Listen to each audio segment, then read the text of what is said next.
Krishna Krishna, Hare Hare, Hare Rama, Hare Rama, Rama Rama, Hare Hare.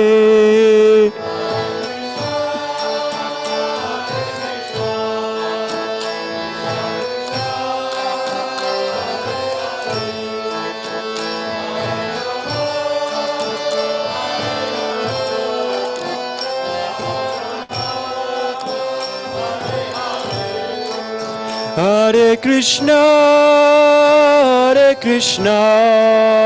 Krishna Krishna, Hare Hare, Hare Rama, Rama Rama, Hare Hare.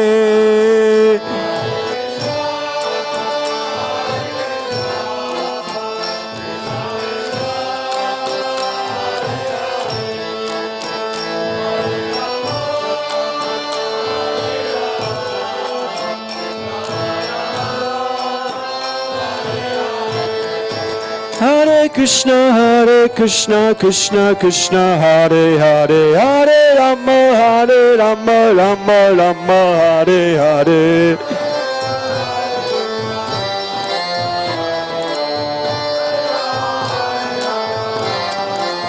Hare Krishna, Krishna Krishna, Hare Hare, Hare Rama,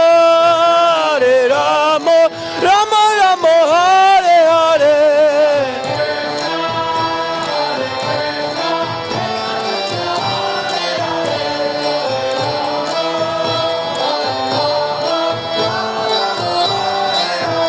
Hare Krishna,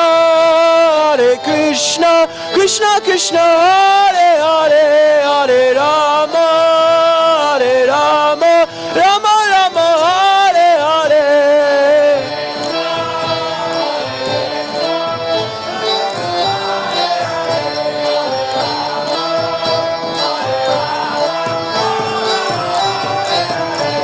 Hare Krishna, Krishna Krishna, Hare Hare, Hare Rama, Rama Rama, Hare Hare.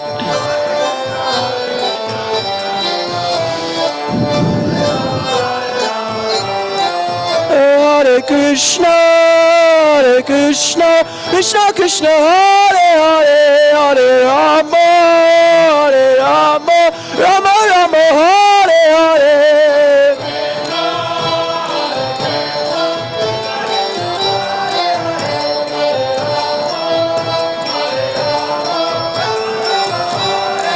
Hare Krishna, Krishna Krishna, Hare Hare, Hare Rama, Rama Rama, Hare Hare.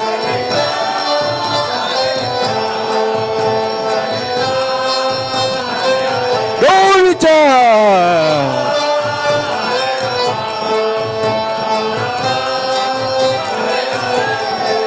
Hare Krishna, Krishna Krishna, Hare Hare, Hare Rama, Rama Rama, Hare Hare.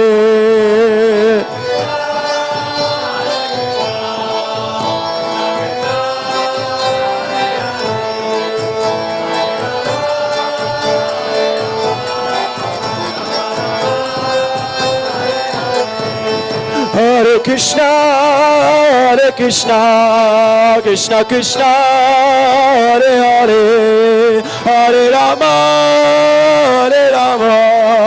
Rama Rama, Hare Hare.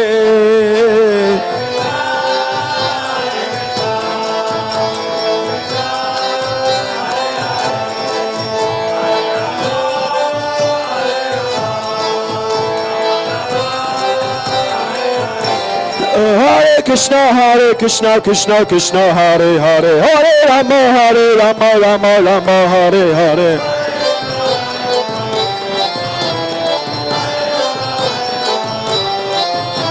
Hare Krishna, Krishna Krishna, Hare Hare, Hare Rama, Rama, Hare Hare.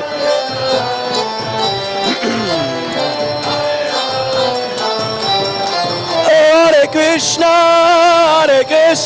Krishna Krishna, Hare Hare, Hare Rama, Rama, Hare Hare.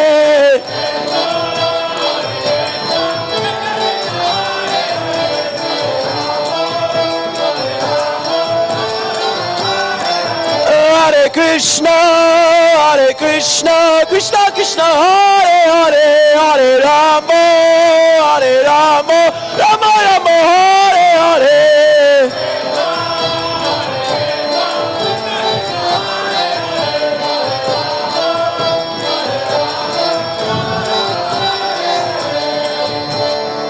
Oh, Premanande Ivo.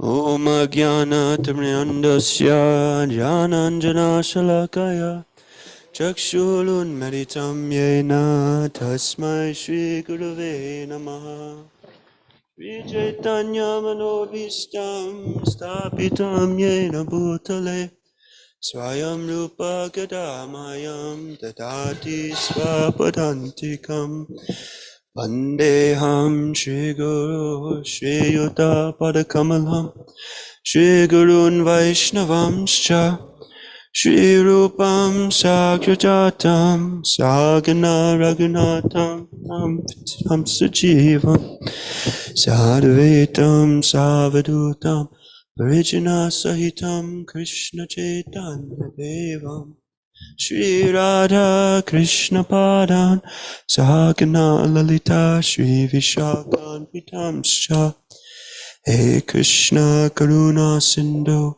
Dinabandho Jagatpate Gopesha Gopika Kanta Radha Kanta Namostute Tapta Kanchana Gourangi Radhe Vrindavaneshwari Rishabhanu Sute Devi Pranamami Hari Priye Ansha Kalpatarubhyascha Kripa Sindhubhyevacha Patitanam Pavanebhyo Vaishnavebhyo Namo Namaha Shri Krishna Chaitanya Prabhu Nityananda Shri Advaita Gadadha Shivasari Gaura Bhakta Vrinda Hare Krishna, Krishna Krishna, Hare Hare, Hare Rama, Rama Rama, Hare Hare. A reading from Srimad Bhagavad Gita as it is. Translation and purports by His Divine Grace, A.C. Bhaktivedanta Swami Srila Prabhupada Ki Jai. Shri Shri Gaur Nitai Ki Jai. So yesterday we left off chapter 17, the divisions of faith. We're on text 22, which is page 742 here in the temple room in the small book. So we'll read the Sanskrit and the translation together. Text 22. All right. Adesha kalaya danam atrebhyascha dityate ashatrikam avadyantam tatamasamudahritam. Translation. In charity performed at an improper place and time and given to unworthy persons without respect and with contempt is charity in the mode of ignorance. Text 23. Om Tat Saditi Nirdesho Brahmanastri Vidashmita Brahmanastena Vidyascha Yagyascha Vidita Pura. Translation. From the beginning of creation, the three syllables Om Tat Sat have been used to indicate the supreme absolute truth, Brahman. They were uttered by Brahmanas while chanting Vedic hymns during sacrifices for fashion of the Supreme. It's 24. Tasmad om ityayutritta yagya dana tapakriyaha pravartante vidhanokata sattatam brahma vidinam. Translation. Thus the transcendentalist undertakes sacrifices, charity, and penances, beginning always with Om to attain the Supreme. Text 25. Tadityan bilashadaya valam yagya tapakriyaha dina kriyascha vidyaya kriyante moksha changshibihi. Translation. One should perform sacrifice, penance, and charity with the word tat. The purpose of such transcendental activities is to get free from material entanglement. Next text, 26 and 27. Sadbhave sadhu bhavecha sad itye tat parujate parashyasti karmani tata satchalpa partha ujate yagye tapasidane cha stita sadichicho yate karmachaiva tadhartiyam sadityeva vidyate. The absolute truth is the objective of devotional service, and it is indicated by the word sat. These works of sacrifice, of penance, these works of sacrifice, of penance, and of charity, true to the absolute nature, are performed to please the Supreme Person, O son of Buddha. 28. Ashraddhaya hutam datam tapastaptam kritam chatya asyad ityuchate partha nacha tat priyata nuya. But sacrifices, austerities, and charities performed without faith in the Supreme are non-permanent, O son of Pitta. Regardless of whatever rites are performed, they are called asat, and are useless both in this life and the next. That's concluding chapter 17. On to chapter 18. Conclusion. The perfection of renunciation. Text 1. Arjuna uvacha sannyasa mahabaho tattvamichami veditum tyagasya cha hrishikesha. Arjuna said, O mighty armed one, I wish to understand the purpose of renunciation, tyag, and the renounced order of life, sannyas, O killer of the Keshi demon, Rishikesh. Text 2. Shri Bhagavan uvacha kamyanam karmanam nasyam sannyasam kartvayo viduhu sarvakarma palatyagam rahustyagam vichakshanaha. The Supreme Lord said, to give up the results of all activities is called renunciation, jyag, by the wise, and that state is called the renounced order of life, sannyas, by great learned men.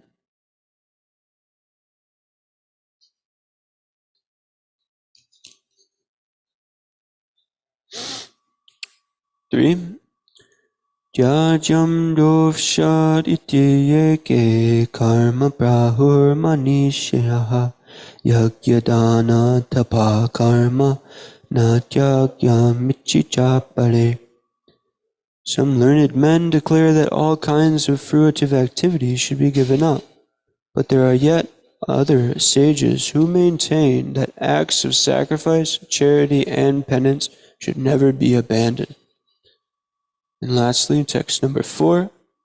Nishchayam shrinu me tatra tyage balita sattama tyago hi purusha vyagra trividha samprakirtanaha. O best of the Bharatas, hear from me now about renunciation. O tiger among men, there are 3 kinds of renunciation declared in the scriptures. All right, back to text 22. And charity performed at an improper place and time and given to unworthy persons without respect and with contempt is charity in the mode of ignorance.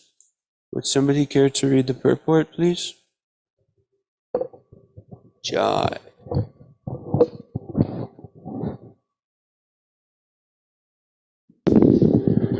Contributions for indulgence in intoxication and gambling are not encouraged here. That sort of contribution is in the mode of ignorance. Such charity is not beneficial. Rather, sinful persons are encouraged.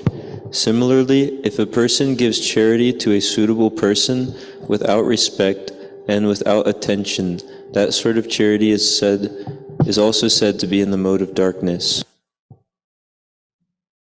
Thank you, Rishi Kumar Prabhu. So we see, if we take a look at the world around us today, everything is more or less backwards of this Vedic system.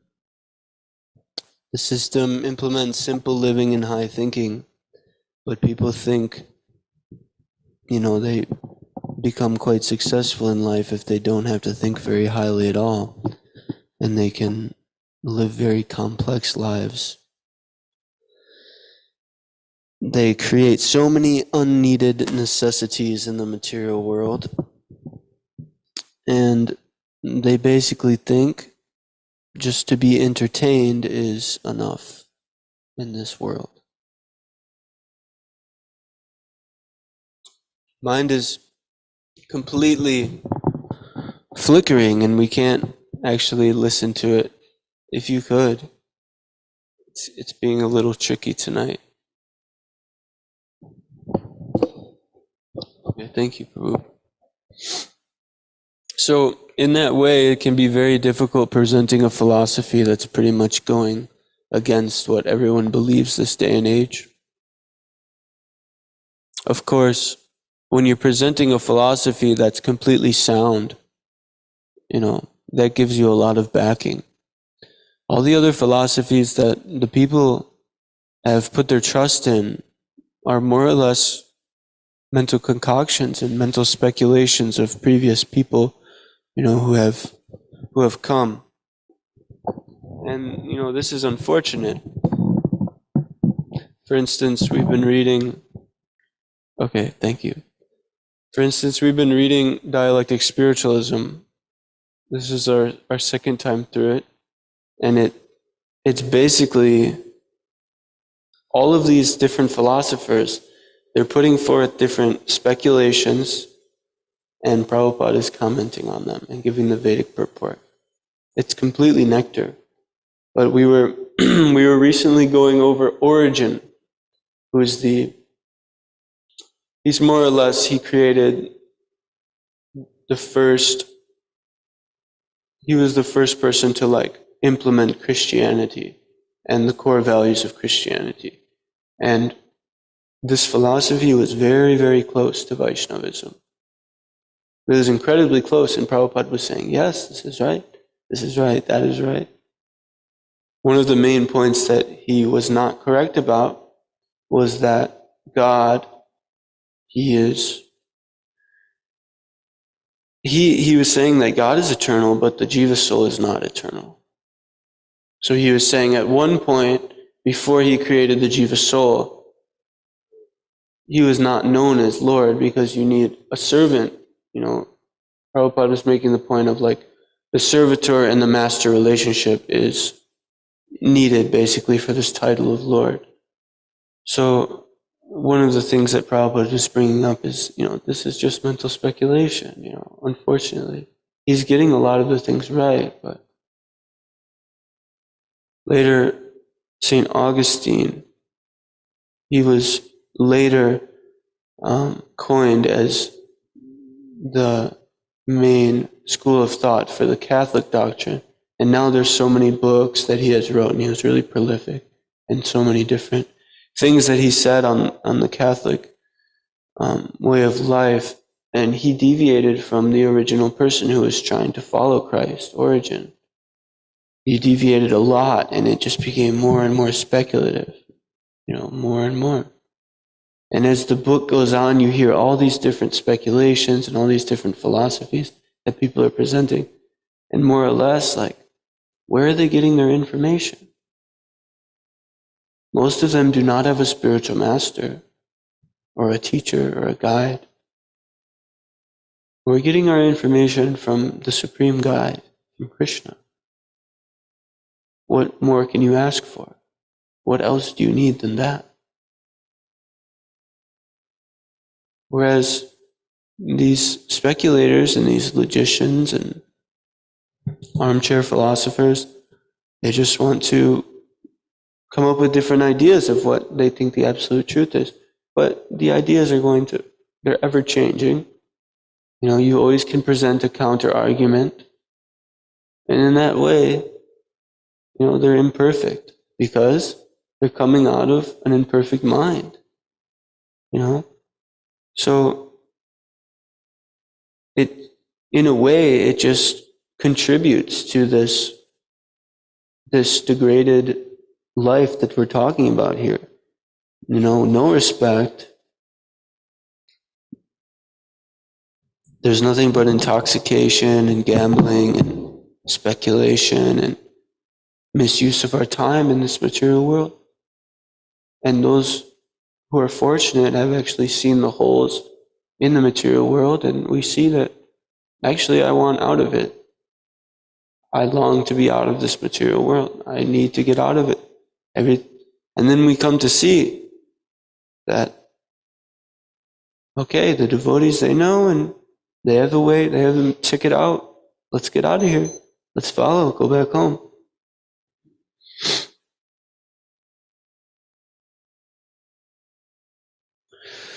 So, Prabhupada was also mentioning regarding this Om Tat Sat. One of the verses was bringing that up. Yeah, this next one. St. Augustine, well, they call him St. Augustine. In dialectic spiritualism, he's just Augustine. He was mentioning that he thinks that a more impersonal name of God is better. He thinks that this is preferred because he was giving his different reasons for it. And Prabhupada said, why? If you know God, why not, relate to him in a more intimate way? If you're just addressing some guy in the street that you don't know very well, you might say, hey man, come here. I got something cool for you. Check it out. Here's a book. And you might go, but if you call the person out by name, it's, oh, this person knows my name. He knows me well. He knows, more than just some guy in the street. So there's so many names for Krishna, and they're all transcendental. And if we can chant his names, that is the prescribed method of realization this day and age. Primarily, the names that are given by our acharyas are Hare Krishna, Krishna Krishna, Hare Hare, Hare Rama, Rama Rama, Hare Hare. We go on chanting these and we'll reach perfection. So, these two verses are talking about charity, the different modes. Well, more or less the last three verses that we covered. I think KB covered two of them last night. And more or less everything that we do is yajna. Everything we do is austerity. Everything we do is charity if we're living a devotional life. And even if we're living a materialistic life. People are doing so much austerity for the wrong reasons. People are working ungodly hours at some bogus, hellish factory day after day. Working 12, 14 hours, overtime, just to enjoy a little more. They have some set income, right? That they get from working, this job that they don't want to go to. And more or less, their set income, it provides them with 4 walls and a roof over their head and a little box so that they can drive to work and back. They go from one box to another box to another box. What's the point? It's completely pointless. And then they're thinking I'm going to enjoy on the days that I don't have to be here, and they just have this like set income. More or less, like 90% of the world is fixed, working like basically paycheck to paycheck. I mean, a good portion of the world. So it's like they have a set aside for sense gratification, and then so they have to work all kinds of overtime if they want to feel like they're, going and experiencing something, or I want to get away from this mundane town. It's all, useless. More or less, they're giving some kind of charity or remuneration, out of their earnings, but it's for sense gratification. They're performing these things. You can't go without performing these things. So the impersonalists, Prabhupada talks about, they want to stop activity because they see that there's so much fault in these things. They see that, okay, I become karmically entangled as soon as I eat something, so therefore let me not eat. They say I have a tendency to speak all types of nonsense, and then I become entangled, so therefore let me not speak. Monavrata. We see people do this. They take monavrata, they take a vow. Okay, my bogus guru told me to take a vow of silence for 5 years, and then he will give me Shakti. This is how a lot of the systems work in India.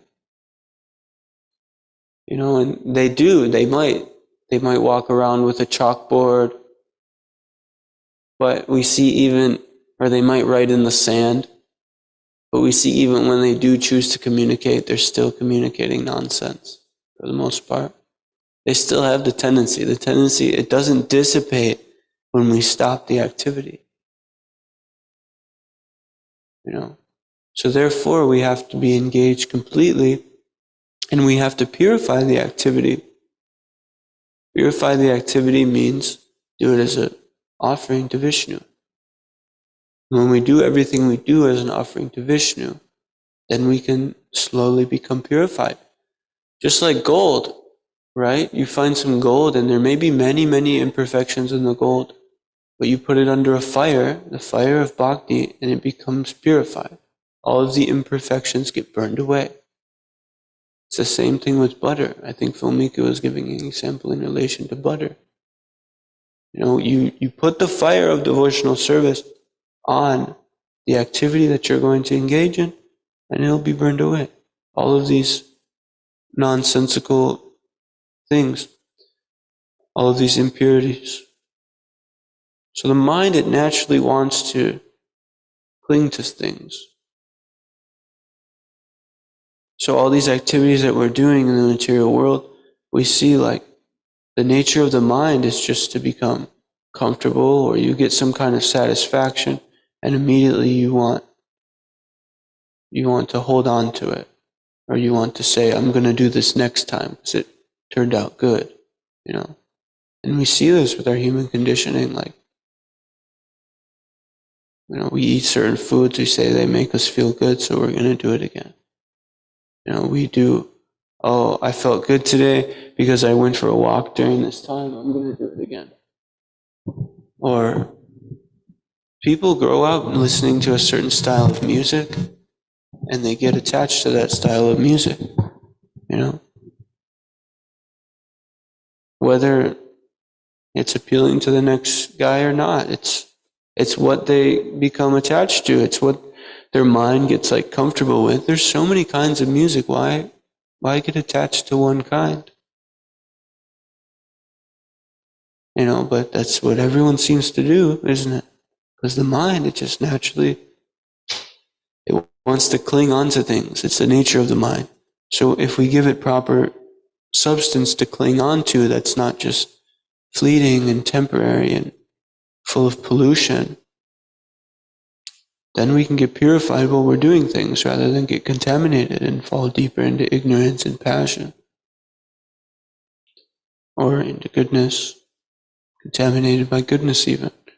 We can transcend Shuddha Sattva. We can come beyond the material modes of nature, and the only way to do this is dovetail our propensity with Krishna consciousness. And if you like to listen to music, there's so many different kirtans you can listen to, so much different devotional music you can listen to. But we just have to keep in mind, okay, every time I'm listening to anything but music that was specifically created to please the Supreme Personality of Godhead, I'm incurring some karmic reaction. And it goes like that with everything we do. And Prabhupada, he stresses the point that's really heavy, that we have to completely be free of this propensity to gratify our senses, in order to actually get out of this material world. And this is a very heavy statement. This is something that's difficult to do, because whether you're in, brahmacharya ashram, grihastha ashram, sannyas, or vanaprastha ashram, there's propensity to gratify your senses in all of these ashrams, whatever service that you're given. Suddenly it's going to be there. Every single day in everything we do, we're given the choice. And we can be doing it subtly or grossly. And how do we know that we're specifically doing it to gratify our senses? Well, I've had a little realization recently that if we're doing anything according to our mind, it's impure, because our senses are impure, our mind is impure, and thinking, feeling, willing. This is how any activity comes into manifestation. First we think of it, then we feel, okay, I feel favorably to this, I feel unfavorably, and then we have some reaction or some will, or we act it out. And basically, on the mental platform, one is busy taking shelter of the mind, so he's planning different things. Okay, I'm going to do like this, I'm not going to do like that. And in this way, either if you do it or you don't do it, and it's according to the mind, this is impure and it's sense gratification. Whether it looks like sense gratification externally, or whether it looks like renunciation externally, if this is according to the whimsical nature of the mind, it's sense gratification.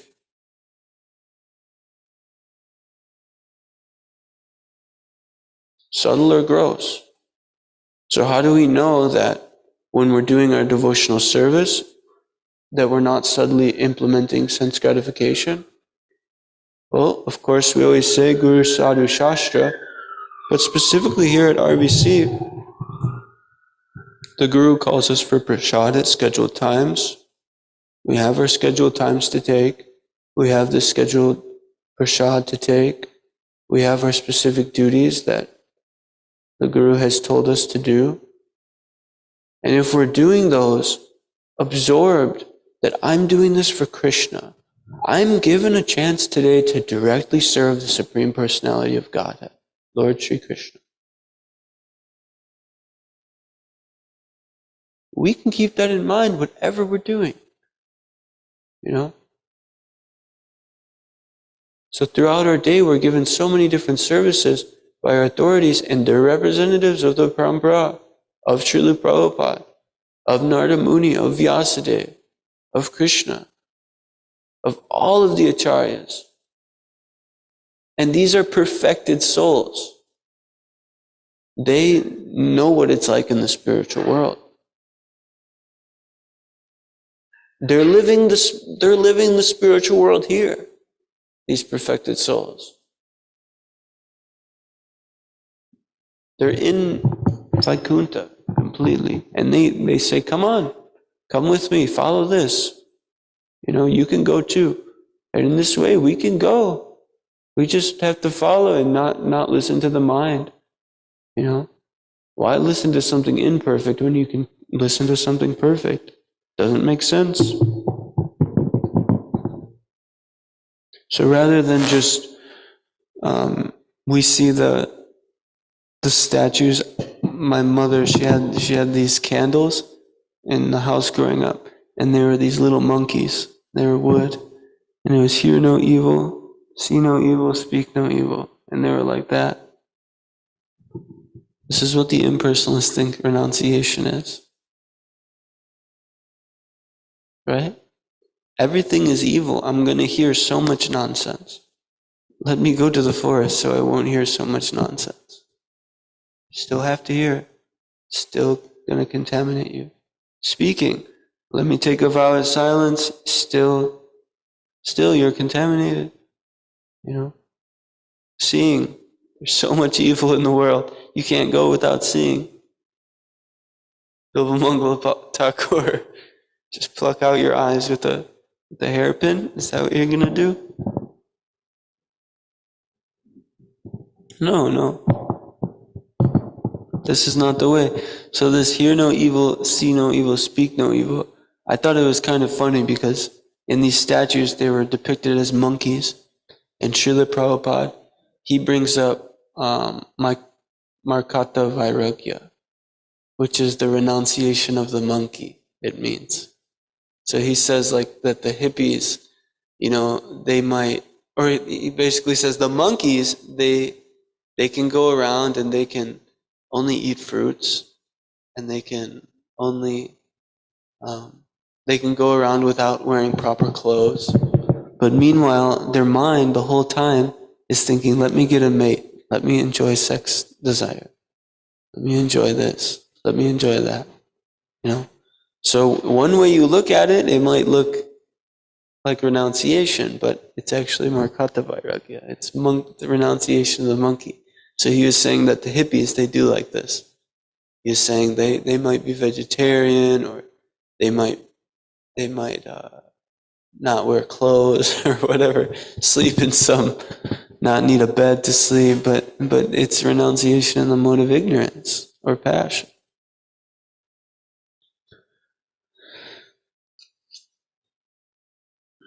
So we'll take another text. We have a few minutes. Actually, I'll just open it up for questions. Does anyone have any questions? Bhakti?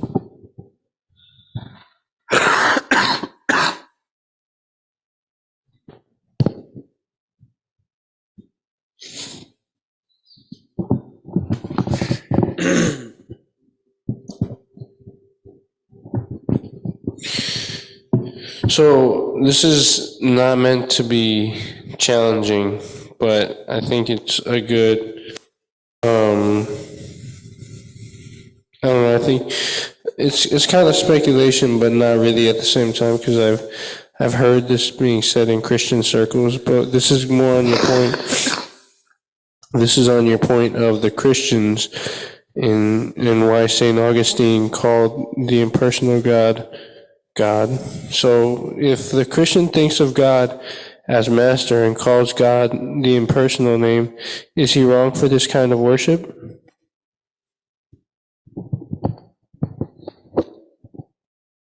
Well,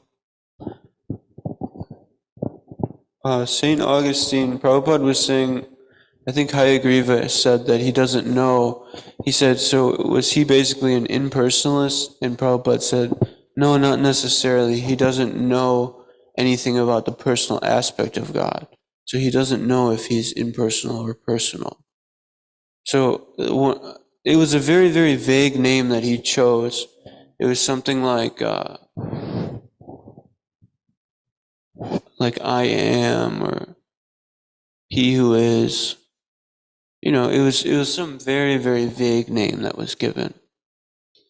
And Prabhupada basically, that's when he mentioned Om Tat Sat. I forgot to make that point.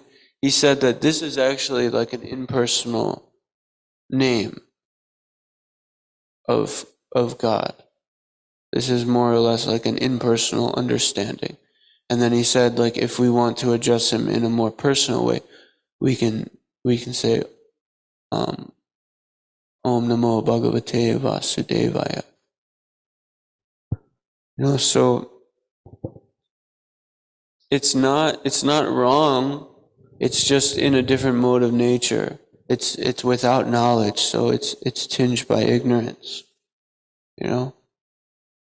Anything without the highest knowledge is polluted by the modes.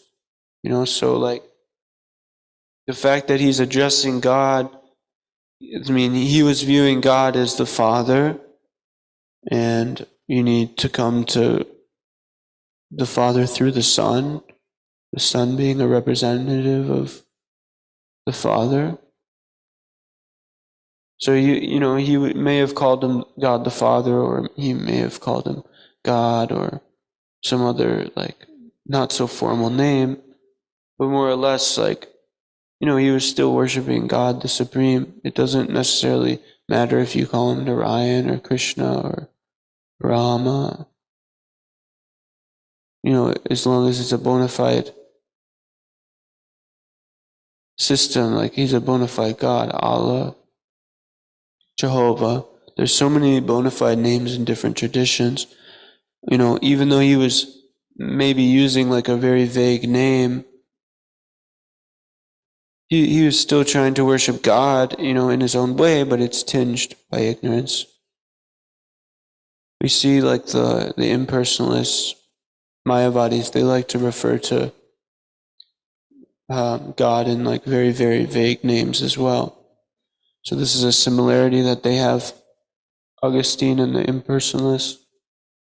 And these so-called saints, I was thinking the other day, I was chanting japa and I saw that there was like a little shrine of Mary, across the street. So I went over there and just pay respects. There was like a statue of Jesus too, and I was seeing there was this other person that they had a statue of right there, and I forgot his name. I hadn't heard of him before, and I looked at him and I was like, I don't know if I want to pay my respects to this person. I actually don't know his philosophy. So I looked it up, and it said that he was like a Christian scholar, and he was very renounced. He would eat fruits and vegetables and milk. He was very renounced because he wasn't. And then on the weekends he would take wine and indulge in meat. And one of his best qualities that they were making about this so-called saintly person he was renounced because he wasn't taking meat 7 days a week. And they have like statues of these people everywhere. They're worshiping them. It doesn't make any sense, These speculators, they're just, Anyway, I think time is up. So, Bhakti Damodar, why don't you ask a question? Yeah. Hare Krishna, Prabhu, please accept my humble obeisance. I was wondering, these names of God, they're not found, I don't know, I'm asking this question. Are they found in the Vaikuntha planets? Because we get the names of God from scripture and we have the pastimes. Krishna, the spirit in the Goloka Vrindavan, he's got different names according to his pastimes. In Ayodhya, he's called Ramachandra. Ramachandra has so many names. Mathura, he's got so many names. And then the Vaikuntha planets, he's got so many other names. But then outside of that, we've got Yahweh, Jehovah. And I'm wondering where does God in those features actually land? Is that a material thing? Are they material forms of God? Basically demigods, or No, they're spiritual, and these names are referring to the Supreme Personality of Godhead, but they're not found in our scriptures, like you mentioned. So our scriptures, they describe these different planetary systems and the names according to them, like that. So we don't really actually, it's not actually given as far as I know, but I'm sure they're there, the names of God, if they're bona fide names of God, he's called that somewhere. If that's a name that is given in the Bible or the Torah, and these are bona fide scriptures, these are bona fide paths, then these names more or less he's referred to in these names somewhere, in the spiritual realm, if there's these spiritual spiritual books, these holy books are referring to him in these names, you know? That's my understanding of it. Yeah. This is speculation, but to me it sounds like all these names are pointing more towards Brahman than anything else. You know, I don't know. Yeah, you know, Yeah. they're all trying to get to know God, whether they're pursuing Brahman, Paramatma, or Bhagavan, and we know they're just different levels of realization. So this Brahman realization, you know, it's okay, but it's not the highest. It's not all inclusive. You know, Paramatma, it's a little better than just this Brahman, but it's not the highest. And then Bhagavan, you get to know the person, and all three you get to know, you know. Whereas this Brahman, you don't know anything about a personal God. Paramatma, you might be a little more elevated. You might be able to see that, wow, like he's in every living entity. Part of him is in every living entity, but you don't know anything about who it is that is within that living entity, you know. So there, all of these aspects, whether directly or indirectly, they're referring to God, the Supreme Person, but, you know, some are lower understandings, some are second grade understandings of God, some are high school, and some are, you know, doctorate, college understandings of God. Okay, thank you for tolerating me, dear devotees. Hare Krishna.